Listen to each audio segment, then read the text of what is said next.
इस बार भी मैं आप लोगों का power system operation and control ले रहा हूँ। पिछले सेमेस्टर में भी मैंने आप लोगों का पावर सिस्टम लिया था। तो अभी हम 2 दिन से काफ़ी ट्राई कर रहे थे आप लोग के लिए लाइव क्लास शेड्यूल करने का, बट कुछ नेटवर्क इशू आ रहा है। बारिश काफ़ी हो रही है यहाँ चेन्नई से, और मैं चेन्नई से आप लोग का क्लास लेता हूँ, लाइव क्लास। तो बारिश की वजह से बहुत ज़्यादा इशू आ रहा है, अदरवाइज हम लाइव क्लास ही लेते, इस वजह से हमें रिकॉर्डिंग करनी पड़ रही है। तो चलिए मूव करते हैं नेक्स्ट क्वेश्चन पे। क्वेश्चन सॉल्व करेंगे इस वीडियो में हम। शॉर्ट आंसर टाइप के जो क्वेश्चन है, एमसीक्यू क्वेश्चंस हैं, जो 2 नंबर में आते हैं, उसको हम लोग सॉल्व करेंगे। आई होप कि आप लोग को मेरी आवाज़ काफ़ी अच्छे से सुनाई दे रही होगी, और रिकॉर्डिंग भी अच्छा चल रहा है। Everything is fine. तो now let's start the session. And आप लोग के स्क्रीन पे पहला क्वेश्चन शो कर रहा होगा। Choose the correct answer. तो आंसर मतलब ये एमसीक्यू क्वेश्चन है। क्वेश्चन एक का सेंटेंस दिया गया है, आपको इसमें से 4 में से किसी एक को चुनना है। So what is the question? The question is the load carrying capability of a long AC transmission line is load carrying capability of a long AC transmission line. Long AC का ट्रांसमिशन लाइन का मतलब क्या है? 3 type के transmission line होती हैं ऐसी transmission line में, आप लोगों ने पढ़ा होगा। चलिए एक बार पेन ले लेते हैं, उससे लिखने में बेहतरी होती है। देखो, शॉर्ट, मीडियम और लॉन्ग, ये 3 टाइप के ट्रांसमिशन लाइन होते हैं। तो यहाँ पे लॉन्ग ट्रांसमिशन लाइन की बातें कर रहा है। लॉन्ग ट्रांसमिशन लाइन में क्या होता है जी? P equal to P max into sine delta. ये क्या होता है? स्टेबिलिटी फैक्टर होता है। क्या होता है? स्टेबिलिटी फैक्टर को डिफाइन करता है। आप लोगों ने जब मशीन पढ़ी होगी, मशीन, इलेक्ट्रिकल मशीन में भी ये चीजें डिसाइड की जाती है। ये स्टेबिलिटी फैक्टर होता है। जो स्टेबिलिटी है, stability is directly proportional to P max. Directly proportional to P max. ये इलेक्ट्रिकल मशीन में जब आप सिंक्रोनस मशीन पढ़ते हो ना, वहां पे भी इस फॉर्मूले को यूज किया जाता है, और ये पावर सिस्टम में जब ट्रांसमिशन लाइन पढ़ते हो, वहां पे भी यूज किया जाता है। तो पी मैक्स बेसिकली क्या होता है जी? पी मैक्स होता है आपका E into V by X. तो यहाँ सिंक्रोनस मशीन में ये ई क्या हो गया? एक्साइटेशन। एक्साइटेशन। वी क्या हो जाता है आपका? Terminal voltage. टर्मिनल वोल्टेज, ठीक है। एक्स क्या हो जाता है आपका? रिएक्टेंस। रिएक्टेंस। लेकिन पावर सिस्टम में क्या होता है? एक्साइटेशन की जगह हम क्या लिखते हैं? V1 लिख देते हैं। V1 into V two by X, ठीक है। तो बात वही हुआ, चाहे V1 को E से डोनेट करो, चाहे V1 से डोनेट करो, जो कंसेप्ट है वो सेम होगा।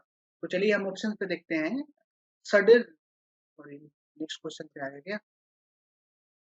सॉरी, गलती से चेंज हो गया, बट ये आप लोग कोई नहीं, क्वेश्चन तो आप लोगों ने पढ़ लिया होगा। पहला क्वेश्चन का एक्सप्लेनेशन दे रहा हूँ मैं। यहाँ दूसरे क्वेश्चन पे मैंने लिख दिया, गलती से स्लाइड चेंज हो गया, आई गेस वो कर्सर दब गया।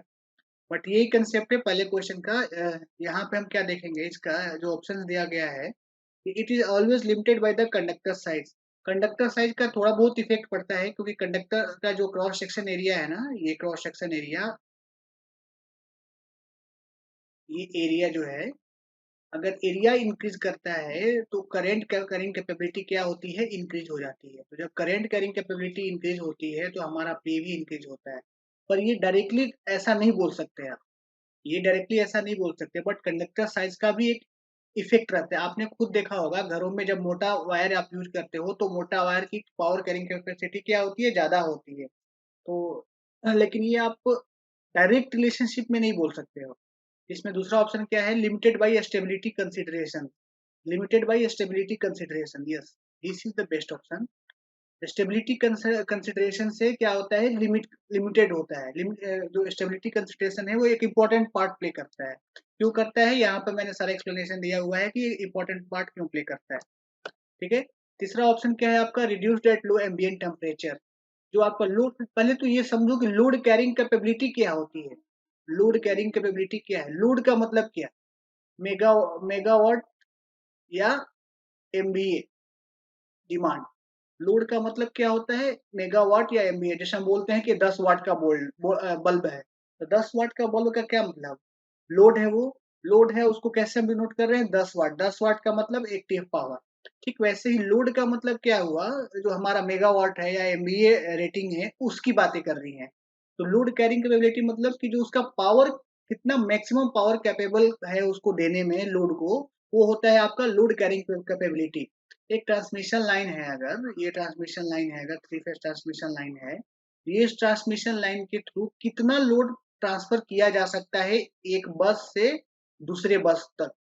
ठीक है, ये अगर बस 1 है V1, ये दूसरा बस है V2, तो पहले बस से दूसरे बस तक कितना पावर ट्रांसफर किया जा सकता है उसको हम बोलते हैं लोड कैरिंग कैपेबिलिटी। ठीक है, तो इसका बेस्ट आंसर क्या होगा, लिमिटेड बाय स्टेबिलिटी कंसिडरेशन। ये क्यों होगा, reduce by low ambient temperature, नहीं, टेम्परेचर से कोई इफेक्ट नहीं पड़ता इस पे। चौथा क्या है, decrease by the use of bundle conductors, नहीं, बंडल कंडक्टर यूज करने से क्या होता है, बंडल्ड कंडक्टर जब भी आप यूज करोगे तो आपका जो पावर है वो बढ़ता है।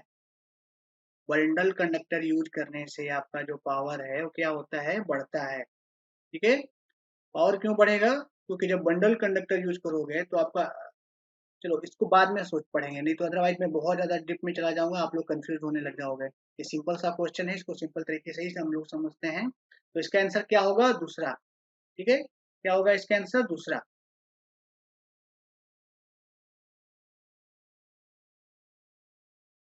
इसको इरेज कर देंगे।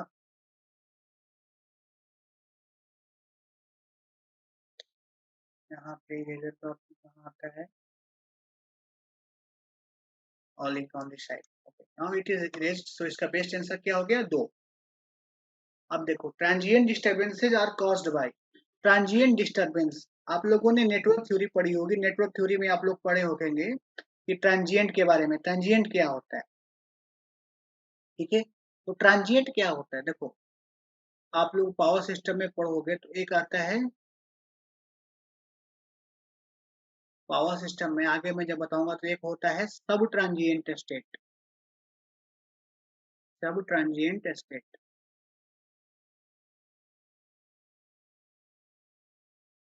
एक होता है transient state. Power system stability में आपको ये सारी चीजें पढ़ाई जाएंगी। ट्रांजिएंट स्टेट, एक होता है स्टेडी स्टेट। ठीक है, तो सब ट्रांजिएंट स्टेट जो होता है ये होता है मिली सेकेंड में। कब और कितना होता है, मिली सेकेंड, जो किसी भी घटना के घटित होने के मिली सेकेंड में जो होता है, जो घटनाएं होती हैं, जो वोल्टेज करंट का बढ़ना होता है, घटना होता है, वो क्या आता है, सब ट्रांजिएंट में आता है। मेरे को याद है कि जब मैं पिछले सेमेस्टर में आप लोग का पावर सिस्टम ले रहा था तो वहां पे मैंने काफी अच्छे से सब ट्रांजिएंट ट्रांजिएंट और स्टेडी स्टेट के बारे में बताया था, बट वो पिछले सेमेस्टर की बात है। Now let's discuss this semester course जो हमारा है। ट्रांजिएंट स्टेट क्या होता है, ट्रांजिएंट स्टेट का मतलब कि जब वो 0.1 सेकेंड से करीब 1 सेकेंड या 2 सेकेंड तक जाता है, तो इसको हम बोलते, किसी किसी बुक में 5 सेकेंड तक भी लिखा होगा, तो मतलब मान के चलिए कि 0.1 सेकेंड से 5 सेकेंड तक, मैक्सिमम 5 सेकेंड तो वैसे जाता नहीं है, बट 2-3 सेकेंड तक जा सकता है। वो जो घटना होती है उसमें जो करंट का वोल्टेज का वैल्यू होता है वो हमारे ट्रांजिएंट स्टेट में आता है। मतलब कि जो घटना, मतलब किसी भी फॉल्ट के ऑकरेंस से, किसी भी शॉर्ट सर्किट या ओपन सर्किट के ऑकरेंस से जो हमारा सिस्टम में चेंजेज आते हैं 1-2 सेकंड तक, 1-2 सेकंड के अंतराल में, वो हम ट्रांजिएंट स्टेट बोलते हैं। क्या बोलते हैं, ट्रांजिएंट स्टेट। स्टेडी स्टेट का क्या मतलब हुआ, स्टेडी स्टेट का मतलब हुआ जब चीज, जब वैल्यूज जो है आपके आई के वैल्यू, आई वोल्टेज और करंट के वैल्यू क्या होते हैं, स्टेडी हो जाते हैं। स्टेडी का मतलब कंस्टेंट हो जाते हैं। कंस्टेंट स्टेडी स्टेट का वो होता है आपका, जब कोई भी फॉल्ट होता है तो उसके 5 सेकंड से बाद, मिनिमम 5 सेकंड के बाद, मतलब कि इसकी जो वैल्यू होती है स्टेडी स्टेट की वो सेकंड में होती है। ट्रांजिएंट, सब ट्रांजिएंट स्टेट केस में होता है मिली सेकेंड में होता है। ट्रांजिएंट स्टेट क्या होता है, 0.1 से 2-3 सेकेंड तक। ठीक है, इससे ज्यादा नहीं। स्टेडी स्टेट आपका 5 सेकेंड से ज्यादा, 5 सेकेंड से ज्यादा, या आप बोल सकते हो कि 5 साइकिल जो है उससे ज्यादा। ठीक है, 5 साइकिल वाली बात पे मत जाओ, अदरवाइज फिर आप बोलोगे कि सर 5 सेकेंड तो 50 हर्ट्ज है, 50 हर्ट्ज का 5 सेकेंड मतलब 50 हर्ट्ज मतलब कि 20 मिली सेकेंड, तो 20 मिली सेकेंड का 5 साइकिल मतलब कि 100 मिली सेकेंड, 100 मिली सेकेंड मतलब कि 0.1 सेकेंड हुआ। तो फिर आप 5 साइकिल क्यों बोल दिए। यहाँ 5 साइकिल का मतलब कि 50 हर्ट्ज की बात नहीं हो रही, यहाँ 5 साइकिल का मतलब कि जब फॉल्ट आता है तो फॉल्ट के बाद जो आपका ऐसे ऐसे जो वेवफॉर्म बनते हैं, इसके 5 सेकंड की बातें चल रही है, 5 साइकिल की बातें चल रही है। तो चलिए उतना डीप में नहीं जाएंगे हम लोग, सिंपल सा क्वेश्चन, इसको सिंपल तरीके से सॉल्व करेंगे। ये क्वेश्चन क्या बोल रहा है आपसे, ये क्वेश्चन बोल रहा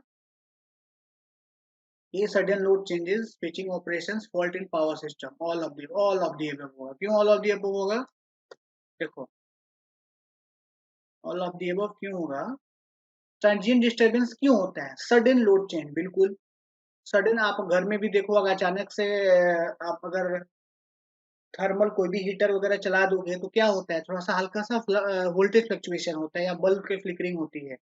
तो सडन लोड अगर बढ़ा दोगे घटा दोगे तो क्या हो जाएगा, आपका ट्रांजिएंट आ जाता है सिस्टम में। स्विचिंग ऑपरेशन, स्विचिंग मतलब स्विच मतलब कि कोई बड़े बड़े जो इंडस्ट्रीज हैं वो अचानक से स्विच ऑन हो गया स्विच ऑफ हो गया, उससे भी आती है ट्रांजिएंट।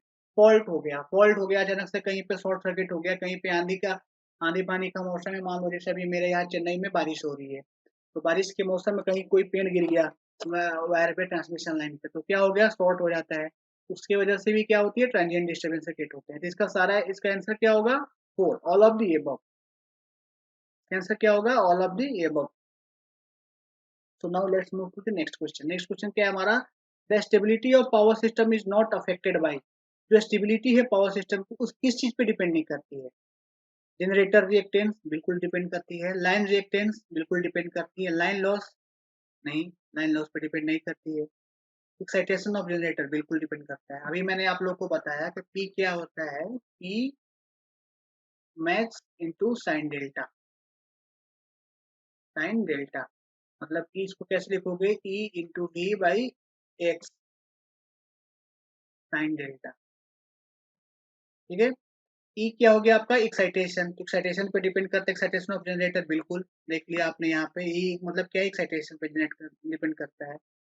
फिर जनरेटर रिएक्टेंस, लाइन ये क्या है, रिएक्टेंस, ये जो रिएक्टेंस होता है ना, ये होता है x generate line plus x generator.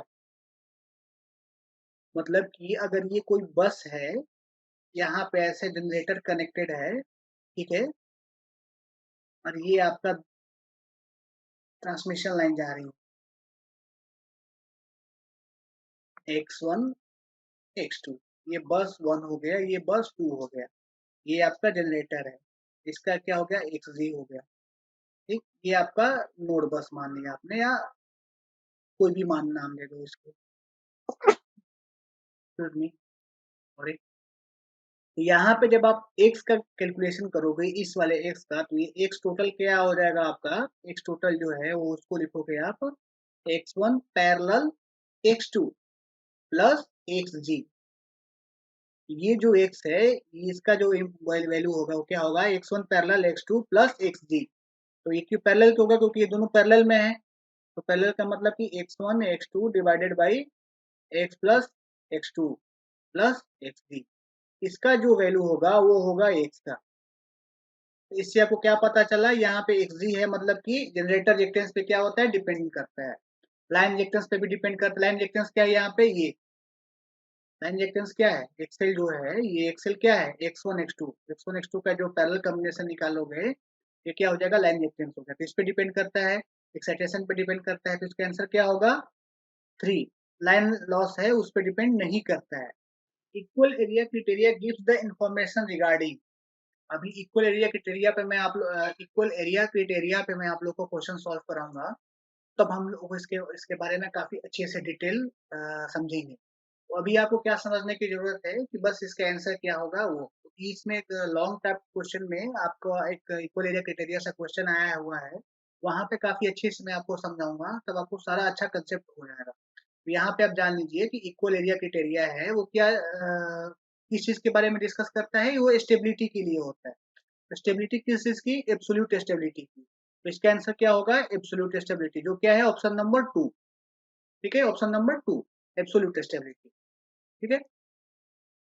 Next question क्या है हमारा, load flow studies are carried out for, load flow studies हम क्यों करते हैं, आप खुद सोचो, नाम ही है इसका, लोड फ्लो स्टडीज, नाम क्या है इसका, लोड फ्लो स्टडीज, लोड जो फ्लो होता है उसके बारे में जो हम स्टडी करते हैं, उसका एनालिसिस करते हैं, उसको क्या बोलेंगे? Load flow studies. ठीक है, ये किस चीज के बारे में होता है? Load frequency control, fault calculation? नहीं, बिल्कुल नहीं। नाम क्या है? Load flow study. लोड जो है वो कैसे कैसे लोडिंग हो रही है पावर सिस्टम में, उसके बारे में जब हम एनालिसिस करते हैं, उसका स्टडी करते हैं, तो उसको क्या बोलते हैं? Load flow study. इसमें फॉल्ट कैलकुलेशन होगा? नहीं, फॉल्ट तो पूरा ही अलग हो गया। Study of stability? नहीं, बिल्कुल नहीं। क्यों? क्योंकि स्टेबिलिटी तो कुछ और हो गया ना, वो तो फिर उसको हम स्टेबिलिटी, स्टडी ऑफ स्टेबिलिटी बोलेंगे। स्टेबिलिटी का डिस्कशन कुछ अलग होता है। लोड का डिस्कशन का क्या मतलब? Planning of power system. Power system का जो लोड है, कौन से, जैसे मान लो कि ये जनरेटर है, कनेक्टेड है, ठीक है, यहाँ से एक ट्रांसमिशन लाइन जा रहा है, यहाँ पे जा रहा है, यहाँ पे जा रहा है। हमने क्या किया, यहाँ से एक लोड दिया, ठीक है, L1, यहाँ से एक लोड जा रहा, L2, ये आपका X1, X2 और X3, तीन ट्रांसमिशन लाइन हो गई।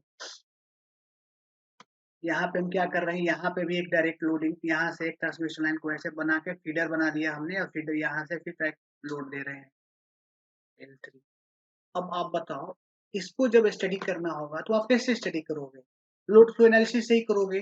तो लोड फ्लो का मतलब क्या होता है? वो प्लान करता है कि किस ट्रांसमिशन लाइन को कितना लोड करना है, इस ट्रांसमिशन लाइन को कितना लोड करना है, दूसरी वाली ट्रांसमिशन लाइन को कितना लोड करना है, तीसरी वाली को कितना लोड करना है, कब किस फीडर से कितना पावर जाता है। जैसे मैं अभी एक एग्जांपल देता हूँ, मैं भी बिहार से ही हूँ, मेरा घर बक्सर में है।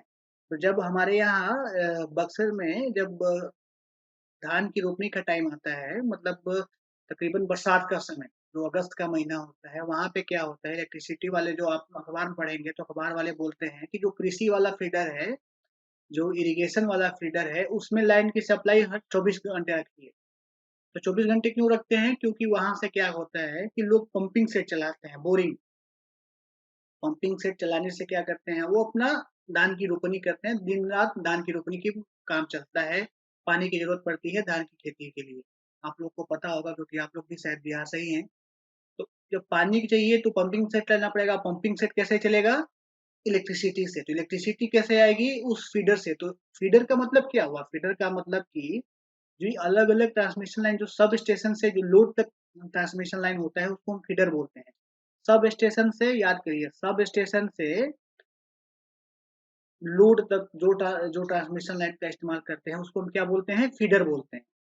तो इसी तरीके से जो हम पावर सिस्टम की प्लानिंग करते हैं कि किस फीडर में कितना लोड डालना है, किसको कम करना है, किसको ज्यादा करना है। तो जैसे मैंने एग्जांपल दिया कि इरिगेशन वाला जो फीडर होता है, वहां पे 24 आवर लाइन करता है। तो 24 आवर लाइन कैसे आएगा? उसमें पावर सप्लाई बढ़ाना होगा। तो पावर सप्लाई कैसे बढ़ाएंगे? पावर तो जो जितना मैन्युफैक्चर हो रहा है वो तो कंस्टेंट है। तो हम क्या करते हैं, जो हमारा टाउन वाला फीडर है या जो हमारा विलेज वाला फीडर है, वहां से हम क्या करते हैं, पावर को ड्रॉप करते हैं। वहां से पावर को ड्रॉप करके हम किधर सप्लाई दे देते हैं? फीडर में। मतलब मान लो कि ये हमारा इरिगेशन वाला है, ठीक है, इस जनरेटर का कैपेसिटी है 10 मेगावाट। हमने क्या किया, तीन इसको दिया, तीन इसको देना है, चार इसको दिया, ठीक है, कृषि वाले फीडर को चार दे दिया। हमें कृषि वाले फीडर में 6 चाहिए, तो हम क्या करेंगे, या तो यहाँ से क्या, सॉरी, ये तीन तीन 6, और इसको नहीं मानो आप, यहाँ पे 4 हो गया तो 10 हो गया। तो हमने क्या किया, ये इसका 2 कर दिया, इसका 2 कर दिया, और यहाँ पे 6 कर दिया। ये इरिगेशन वाला 6 कर दिया है, ट्रांसमिशन लाइन 1 को 2 कर दिया, 2 को दूसरा को 2 कर दिया, इसको 6 कर दिया, तो हमारा क्या हो जाएगा, 10 हो जाएगा। तो वैसे ही किसी एक को डाउन करके, किसी एक को अप करके हम क्या करते हैं, काम करते हैं। ट्रांसमिशन ऐसे ही होता है। जो एग्जीक्यूटिव इंजीनियर होते हैं ना, वो ऐसे ही काम करते हैं। जो इलेक्ट्रिसिटी विभाग के एसडीओ लोग होते हैं या जेई इंजीनियर लोग होते हैं, उनका यही काम होता है। हाँ, अब नेक्स्ट क्वेश्चन क्या है हमारा, if a voltage control bus is treated as a load bus, then which of the following limits would be violated. तो इसका आंसर क्या है, रिएक्टिव पावर। रिएक्टिव पावर क्या होगा, वायलेशन होगा। देखिए, ये ना शॉर्ट टाइप के क्वेश्चन हैं, लेकिन मैं क्या करता हूँ कि मैं आप लोग को ना इसको लॉन्ग टाइप के क्वेश्चन जैसा डिस्कस करता हूँ। जैसे मैंने ये वाला समझाया, फीडर क्या होता है, कैसे कैसे फीडर में काम होती है, हाँ? तो ये पावर स्टेबिलिटी के बारे में समझाया। तो मैं जानबूझ के आप लोग को देता हूँ नॉलेज, ताकि अगर कभी ये लॉन्ग क्वेश्चन में भी आ जाए तो आपको समझ में आनी चाहिए और आप लिख सके, खुद से लिख सके। ठीक है, सिर्फ क्वेश्चन कम का आंसर जानने के लिए नहीं करना है, नॉलेज लिखनी है हमें। पावर सिस्टम पढ़ रहे हैं तो पावर सिस्टम का नॉलेज होनी चाहिए। तो पहले ये जान लो कि कितने टाइप के बसें होते हैं। तो जनरेटर बस जिसको हम पीवी बस भी बोलते हैं, लोड बस जिसको हम पीक्यू बस भी बोलते हैं, और स्लैक बस होता है। इसमें क्या क्या पीवी बस का मतलब क्या, हमारे पास पी और वी दिया होता है, हमको क्यू और डेल्टा जानना होता है। लोड बस मतलब पीक्यू बस, उसमें हमें क्या पी और क्यू दिया होता है, हमें जानना होता है वी और डेल्टा को। स्लैक बस में वी और डेल्टा दिया है, हमको जानना होता है पी और क्यू को। ठीक है, ये डिफरेंट डिफरेंट टाइप के हमारे पास जो बसेज होते हैं वो है। बाकी ये आप लोग पढ़ लेना, ये तो सिंपल सी थ्योरी है, इसमें कोई इंपॉर्टेंट चीज नहीं है। तो अब आप लोग को देखो, if a voltage control bus is treated as a load bus. देखिए लोड बस क्या है इसमें, ये देखो लोड बस ये voltage control bus is a treated as a load bus in which of the following limits would be violated. तो इसका क्या बोला मैंने, रिएक्टिव पावर। तो अब देखो वोल्टेज कंट्रोल्ड बस का मतलब क्या, पीवी बस। ठीक है, पीवी बस। तो if a voltage controlled bus is treated as a load bus, then which of the following limits should be violated? इसमें से कौन सा लिमिट जो है वायलेट करेगा? तो क्या हमने बोला रिएक्टिव पावर। ये क्या होगा, Q नहीं होगा, P तो है ही ये दोनों में, Q नहीं है तो Q क्या होगा, वो लिमिट वायलेट कर जाएगा। तो आंसर क्या हुआ, 3।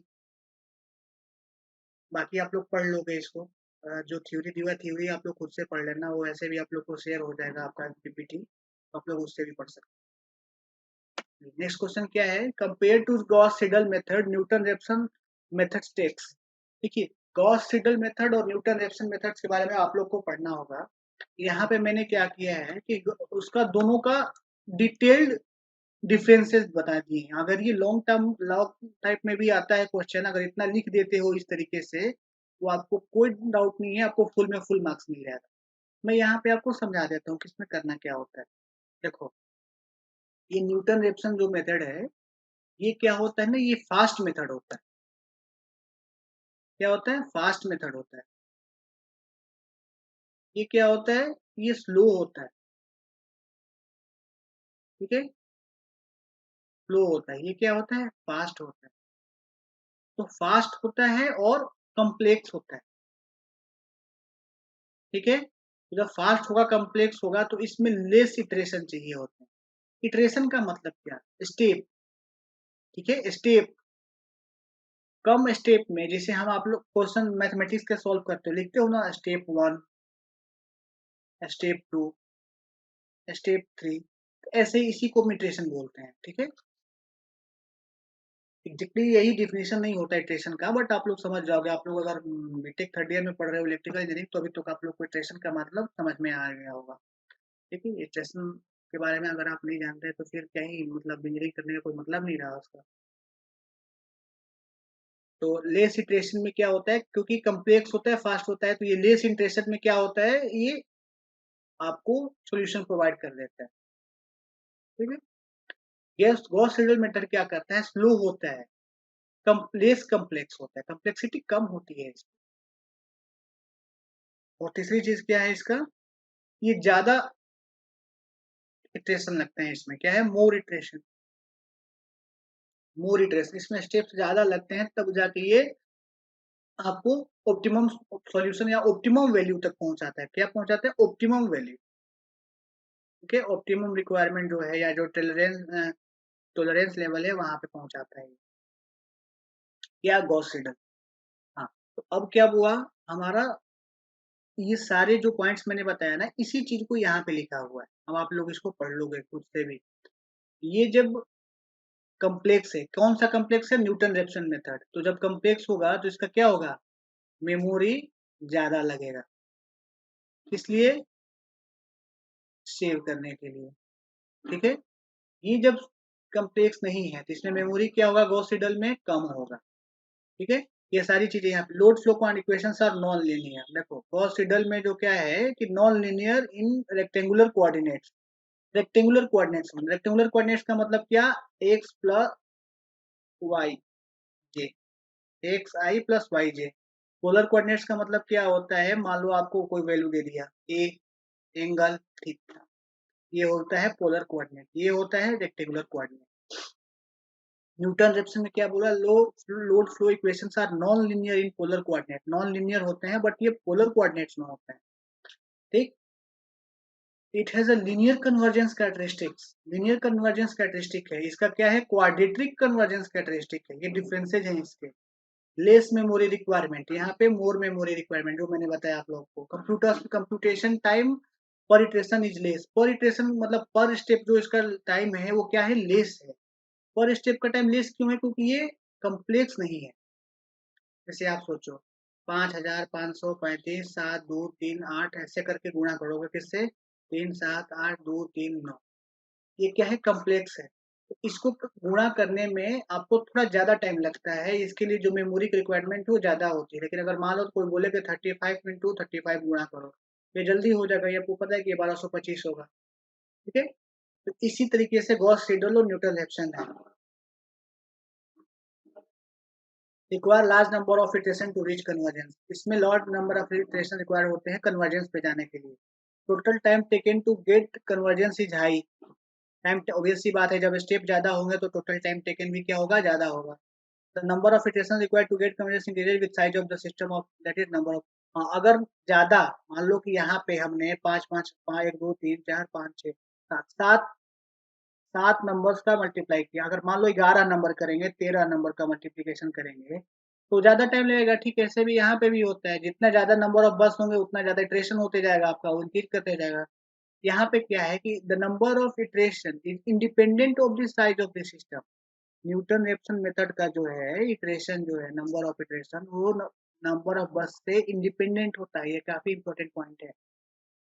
ये अगर लॉन्ग में आ जाए तो आपको इसे लिखना चाहिए, ऐसे ही लिखना है आप।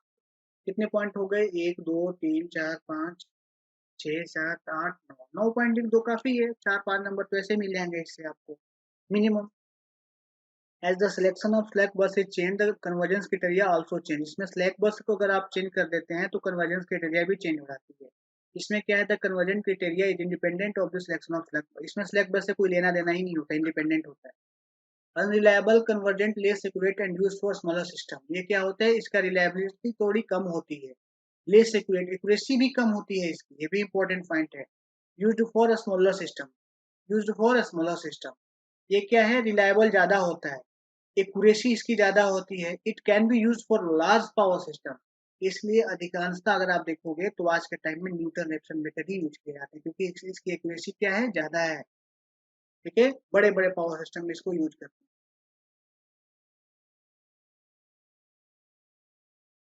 चलिए इसको हम क्या करेंगे, लिंक को हटा दिया, तो आप लोग इसको थ्योरी को पढ़ लेंगे, आपको पता चल गया होगा इसका आंसर क्या है। One, what is the function of phase shifters, नाम ही है, देखो नाम, पहले मैं बार बार आप लोग को बोलता हूँ कि पहले नाम को जाओ, साइंस में जब भी नाम को समझ जाओगे ना तो उसका फंक्शनिंग तो समझ ही जाओगे। नाम क्या है इसका, फेज, फेज शिफ्टर्स, मतलब जो फेज में क्या करे, शिफ्टिंग लाइन, मतलब मान लो 30 डिग्री है, फेज शिफ्टर आपने अप्लाई किया, ये 40 डिग्री कर दिया, फेज में चेंज आ रहा है। तो in power system phase shifters are generally series connected transformer, in power system में क्या होता है कि जो फेज शिफ्टर्स होते हैं वो जनरली सीरीज कनेक्टेड ट्रांसफॉर्मर होते हैं। A phase shifting transformer is a specialized type of transformer typically used to control the flow of active power on three-phase electric transmission network। ये क्या होता है, एक ट्रांसफार्मर होता है, जैसे कि ऑटो ट्रांसफार्मर आप देख रहे हो ना, ऑटो ट्रांसफार्मर जैसा होता है ट्रांसफार्मर, ये क्या यहाँ यूज होता है, ये control of flow of active power, active power को कंट्रोल करने के लिए। आपको पता होगा active power is proportional to delta D, that is delta 1 minus delta 2, ठीक है। रिएक्टिव पावर, ये बेसिक प्रिंसिपल है, ये तो आपको पता ही होना चाहिए, अगर आप ये नहीं जानते तो फिर आप क्राइम कर रहे हैं। डेल्टा वी मतलब V1 माइनस V2, तो जो रिएक्टिव पावर है वो किसी भी, मान लो ये 10 बार है, ठीक है, 1, इसका हो गया V1 इंटू डेल्टा 1, इसका जो ये क्या होगा V2 इंटू डेल्टा 2। तो जो रिएक्टिव पावर, एक्टिव पावर है वो किस पे प्रोपोर्शनल होता है, डेल्टा 1 माइनस डेल्टा 2 के, और रिएक्टिव पावर किस पे प्रोपोर्शनल होता है, V1 माइनस V2 पे, किस पे, V1 माइनस V2 पे। तो एक्टिव पावर जो होगा वो हमेशा, अगर डेल्टा 1 45 मान लो कि डेल्टा इसका वैल्यू है आपका 100 एंगल 45 डिग्री, और इसका एंगल है, आप इसका वैल्यू है अगर आपका 80 एंगल 30 डिग्री, तो इसमें जो पावर होगा फ्लो वो कैसे होगा, इधर से इधर होगा। एक्टिव पावर क्यू का जो फ्लो होगा वो कैसे होगा, इधर होगा। क्यों, देखो डेल्टा डी कितना हुआ 15 डिग्री, तो पी हमेशा क्या करता है, हाइयर हाइयर डेल्टा से लोअर डेल्टा की तरफ फ्लो करता है।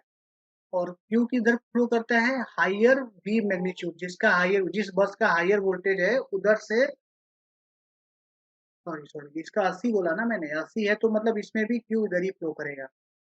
80 है, अगर मैंने 180 कर देता तो क्यू क्या होता है, इधर फ्लो करता है। ठीक है, तो क्यू जो क्या है, हाइयर मैग्नीट्यूड वोल्टेज मैग्नीट्यूड वाले बस से लोअर मैग्नीट्यूड वाले बस की तरफ फ्लो करता है।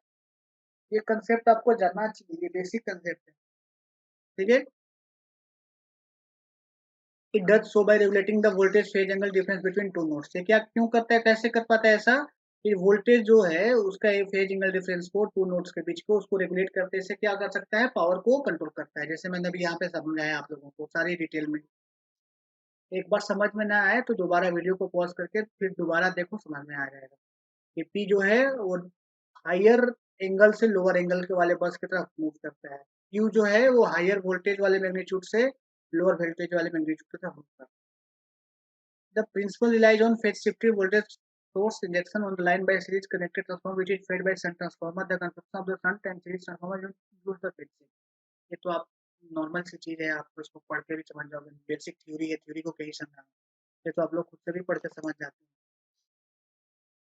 ये दो लाइन का दो मार्क का क्वेश्चन है, अगर इतना लिख दोगे तो दो क्या, इससे 3 से 4 नंबर मिलेंगे।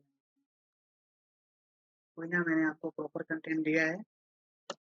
हाँ, what is the difference between एसबीसी एंड स्टेटकॉम, इसको आप लोग यहाँ आराम से आसानी से पढ़ लीजिए, क्योंकि ये ना क्वेश्चन लास्ट क्वेश्चन में भी आया है। लास्ट क्वेश्चन में जब हम लेंगे वहां पे इसको डिस्कस करेंगे, वहां पे भी मैं आपको स्टेटकॉम और एसबीसी के बारे में डिफरेंस बताऊंगा, क्योंकि वहां पे अच्छे से डिटेल में बताना पड़ेगा मेरे को, क्योंकि ये करीब 7 नंबर या 10 नंबर में क्वेश्चन है आप लोगों का, तो वहां पे अच्छे से डिटेल्ड में डिस्कशन करूंगा। एसबीसी का मतलब होता है स्टैटिक बार कंपनसेटर, स्टैटिकम का मतलब क्या होता है, स्टैटिक सिंक्रोनस कंपनसेटर। एसबीसी का मतलब स्टैटिक बार कंपनसेटर। स्टेटकम का मतलब क्या होता है, स्टैटिक सिंक्रोनस कंपनसेटर। ठीक है, STATCOM offers better dynamic performance than एसबीसी, in particular a faster response time as well। ठीक है, स्टेटकम क्या करता है, बेटर डायनामिक परफॉर्मेंस देता है as compare to SBC, faster response होता है इसका in time. The ability to generate and observe active power when the grid voltage drops, it therefore helps increasing reliability. तो स्टेटम क्या करता है, रिलायबिलिटी और को क्या करता है, ग्रिड का इंक्रीज करता है।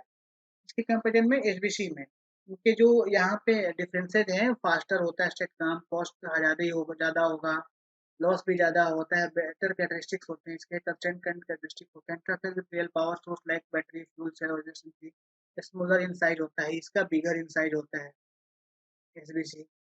ये सारी चीजें आप लोग पढ़ लेंगे। ठीक है, डिटेल में भी मैं आपको समझाऊंगा जब लॉन्ग आंसर क्वेश्चन पढ़ाऊंगा।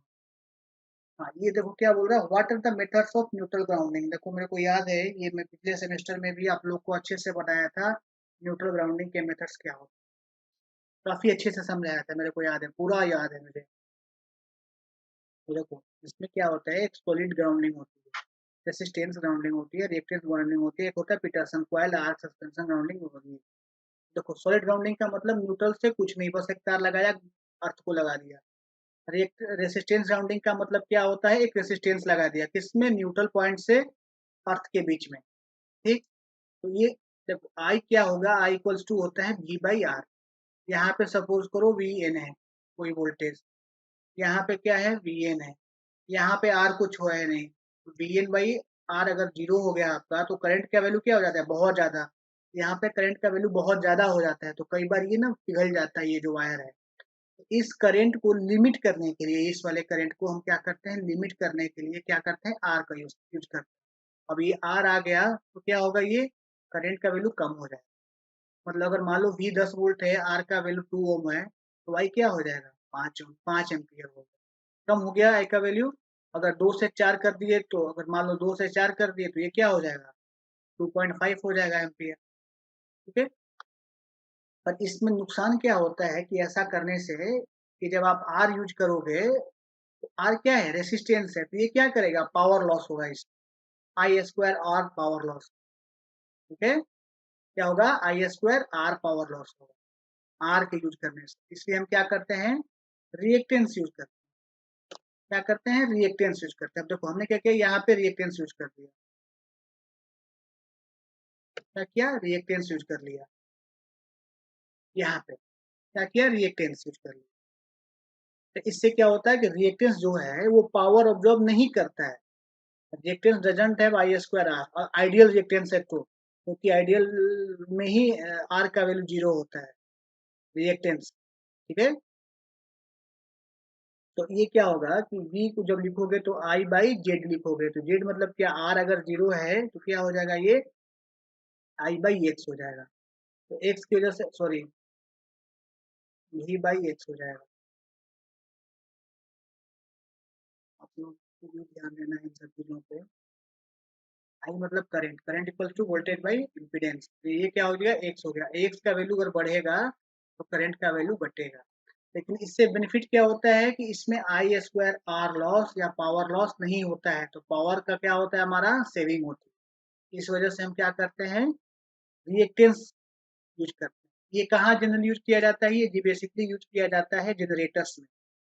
कहाँ? जनरेटर्स, रेटर्स जो यूज करते हैं वहां पे घर यूज करते हैं। जो एमवीए रेटिंग के जनरेटर्स होते हैं वहां पे इसका यूज किया जाता है। इसको कहाँ पे यूज करते हैं? कम वोल्ट वाले ट्रांसफार्मर, जैसे लो पावर एप्लीकेशन, जैसे घर की वायरिंग हो गया वहां पे। ठीक है। छोटा ट्रांसफार्मर है वहां पे, लो पावर एप्लीकेशन।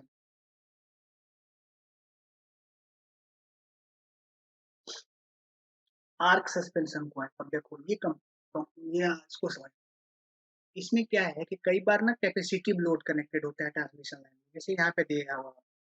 तो उस कैपेसिटिव लोड की वजह से क्या होता है? आर्क क्रिएट होता है। आर्क का मतलब क्या? स्पार्किंग जो बोलते हो, उस टाइप का क्रिएशन होता है। उस स्पार्किंग को हटाने के लिए, अगर कैपेसिटिव लोड कनेक्टेड है सिस्टम में, ट्रांसमिशन लाइन में, उस आर्क को, उस स्पार्किंग को हटाने के लिए हम क्या करते हैं? एक पीटरसन कॉइल यूज करते हैं। पीटरसन, इसका नाम, इस कॉइल को क्या बोलते हैं? Petersen coil. ये भी कॉइल ही होता है जैसे रिएक्टेंस वाला है, बट ये क्या होता है? ये रिजोनेंस करता है किसके साथ? ये कॉइल रिजोनेंस हो जाता है सी के साथ। ठीक है। ये सी के साथ रिजोनेंस करता है, इसलिए इसको क्या बोलते हैं? रिजोनेंट ग्राउंडिंग भी बोलते हैं, पीटरसन कॉइल ग्राउंडिंग भी बोलते हैं, आर्क सस्पेंशन ग्राउंडिंग भी बोलते हैं। तो ये रिजोनेंस जब करता है तो उससे क्या होता है कि जो हमारी स्पार्किंग है, जो हमारा आर्क है, वो डिमिनिश कर जाता है। स्पार्किंग जो होती है वो खत्म हो जाती है, आर्क जो है वो खत्म हो जाता है। ठीक है। इससे ये सस्पेंशन, ये कॉइल से, किस कॉइल से? पीटरसन कॉइल से। तो चलिए हमने 10 स्मॉल एमसीक्यू और थ्योरी वाले क्वेश्चंस को सॉल्व किया। आई होप कि आप लोग को समझ में आ गया होगा। तो अभी ये 10 क्वेश्चन हमने सॉल्व कर दिए। ये वीडियो में भेज देता हूँ, रिकॉर्डेड वीडियो, आप लोग को अपडेट हो जाएगा। Power system operation and control हम लोग ले रहे हैं।